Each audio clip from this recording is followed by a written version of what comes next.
Please see the full disclaimer on your screen before we begin. The ancient Indian strategist Chanakya offered a specific warning for anyone navigating high-stakes environments. A person should not be too honest. Straight trees are cut first, and honest people are screwed first. Commercial real estate operates on this exact frequency. It is an industry governed by information asymmetry, a market dynamic where whoever holds the most data holds the leverage. If you walk into a transaction offering unblinking transparency, you do not earn the seller's respect. You simply hand them the tools they need to exploit you. Whether you are underwriting a modern commercial asset or navigating the predatory trade routes of the 17th century, relying on naive trust is a fast track to getting harvested first. Take the East India Company in 1695.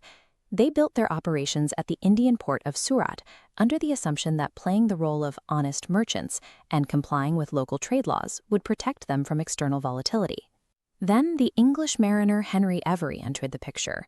He ignored local laws entirely, captured the heavily armed Mughal royal flagship Ganj-i-Sawai, and netted a haul worth up to £600,000 in gold and jewels. While the East India Company's merchants lost control of their empire, Every's ruthless pragmatism forced a restructuring of international maritime law and triggered the world's first global manhunt. This brings us to the first axiom of leverage: protect your sensitive data points through strategic silence. Every survived the massive global hunt by vanishing in June 1696 and communicating exclusively through a complex numeric spy code. In commercial real estate, this means strictly guarding your internal constraints. If you reveal your exact maximum budget or the deadline of a 1031 exchange, a sophisticated seller will use that data to squeeze your margins. True operators do not commit fraud, but they maintain a sharp poker face.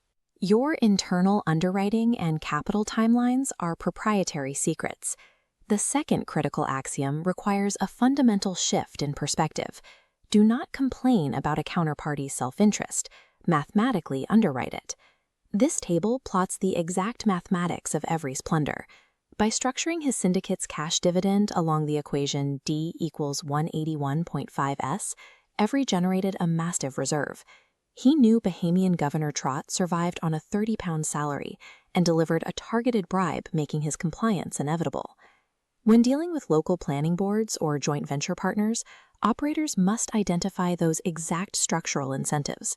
Build a transaction structure where their easiest path to profit aligns with your success. Walking into a negotiation expecting fair play out of ethical obligation is a liability. Security comes from making a counterparty's self-interest work for you. The third axiom is absolute. Transition from passive gentlemen's agreements to legally verifiable contingencies. The East India Company learned this when their executives were shackled and imprisoned by Emperor Aurangzeb. Because they passively relied on unwritten understandings to protect their trade, they were left entirely vulnerable to the emperor's rage. The state eventually abandoned its straight rules, holding a second trial to execute the pirates to appease corporate interests and salvage the Indian trade. In modern commercial real estate, a seller's verbal promise to patch a roof or renew a lease simply does not exist unless it is backed by a legally binding tenant estoppel or a third-party property condition assessment. Blind trust is a hazard. The standard for a modern operator is always verify, then trust.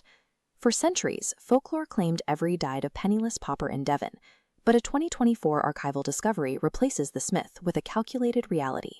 A coded letter reveals that Every negotiated a royal pardon and became a deep-cover spy for King William III, operating out of a strategic maritime postbox in Falmouth.